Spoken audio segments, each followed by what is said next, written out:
Hi friends, நாம் இன்றைக்கி cauliflower gravy செய்ய போகிறோம். அதுக்கு ஃபஸ்ட்டு தேவையான பொருட்கள்: வெங்காயம், தக்காளி, புதினா இலை, காலிஃப்ளவர், கருவேப்பிலை இலை, தேங்காய். இதில் சீரகம், முந்திரி, கசகசா, பாதாம் ஊற வச்சுருக்கேன். எல்லாமே கொஞ்சம் கொஞ்சம் போட்டுக்கணும். 2 முந்திரி, 2 பாதாம், 2 பிஸ்தா, 1 ஏலக்காய், 1 ஸ்பூன் சோம்பு, 1 ஸ்பூன் கசகசா. இஞ்சி பூண்டு விழுது அரைச்சி வச்சுருக்கேன். இதுக்கு தேவையானது தயிர் எடுத்துக்கணும். மசாலா பொருட்கள் மஞ்சத்தூள், கரம் மசாலா, சிக்கன் மசாலா எடுத்துருக்கேன். எல்லாமே சிறிதளவு தான். மஞ்சத்தூள் 1/4 ஸ்பூன் எடுத்துக்கோங்க. Garam masala 1 spoon, chicken masala 1 spoon எடுத்துக்கோங்க. வாங்க எப்படி செய்கிறதுன்னு பார்க்கலாம். ஃபஸ்ட்டு ஒரு யானத்தில் காலிஃப்ளவரை மஞ்சத்தூள் உப்பு போட்டு வேக வச்சு எடுத்துக்கணும். நெக்ஸ்ட்டு இஞ்சி பூண்டு இதில் போட்டிருக்கேன் இல்லைங்களா, அது கூடவே இந்த 2 தக்காளி இருக்குல்ல, 2 தக்காளி கட் பண்ணி வச்சுருக்கோம். அதையும் இதில் ஆட் பண்ணி அரைச்சிக்கலாம். நெக்ஸ்ட்டு ஒரு குக்கர் எடுத்துக்கோங்க.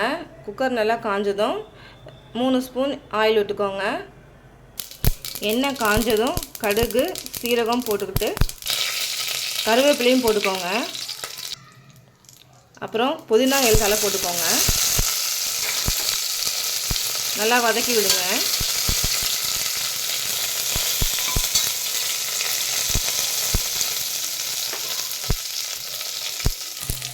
புதினா நல்லா வறுபட்டதும் 2 ஆனியன் கட் பண்ணி வச்சுருந்தோம் இல்லைங்களா, அதை இதில் ஆட் பண்ணிக்கோங்க.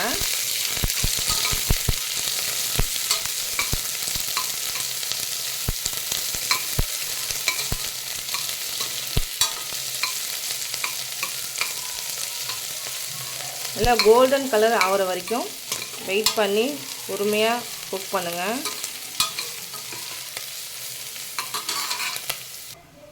நெக்ஸ்ட்டு ஒரு பேனில் 2 ஸ்பூன் கர்ட் எடுத்துக்கோங்க, தயிர் எடுத்துக்கோங்க 2 ஸ்பூனு.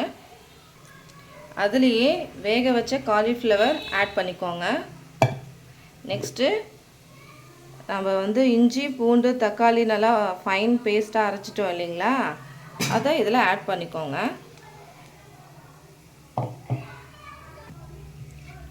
நெக்ஸ்ட்டு மசாலா எடுத்து வச்சோம் இல்லைங்களா, மஞ்சத்தூள், கரம் மசாலா, சிக்கன் மசாலா, அதை இதில் ஆட் பண்ணிக்கோங்க. நல்லா மிக்ஸ் பண்ணிக்கோங்க. பாருங்கள், இந்த மாதிரி நல்லா மிக்ஸ் பண்ணிக்கோங்க.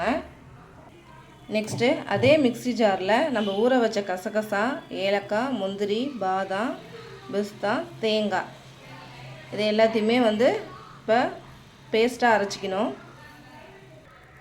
இப்போ ஆனியன் நல்லா பொன்னிறமாக வறுபட்டுருச்சு. நம்ம மிக்ஸ் பண்ணி வச்ச அந்த காலிஃப்ளவர் மிக்ஸில் இதில் போட்டுடலாம். பாருங்கள், இதில் ஆட் பண்ணியாச்சு. நல்லா மிக்ஸ் பண்ணிக்கோங்க. காலிஃப்ளவர்லேயே நம்ம உப்பு ஆட் பண்ணியிருக்கோம். உங்களுக்கு தேவைன்னா நெக்ஸ்ட்டு இன்னும் கொஞ்சம் உப்பு ஆட் பண்ணிக்கோங்க.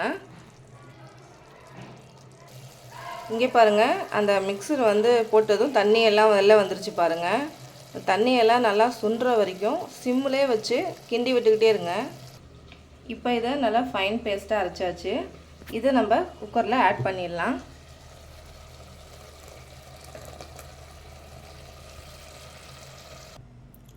பாருங்கள், கிரேவி ரெடி ஆயிடுச்சு.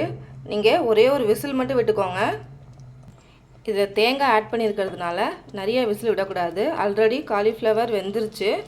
ஸோ ஒரு விசில் மட்டும் விட்டுக்கிட்டால் போதும்.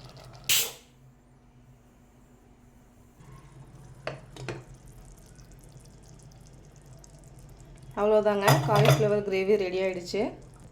அதுக்கு மேலேயே கொத்தமல்லி தழை தூவிருக்கேன். அவ்வளோதான், கிரேவி ரெடி.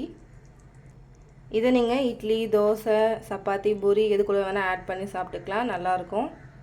ட்ரை பண்ணி பாருங்கள். தேங்க்யூ.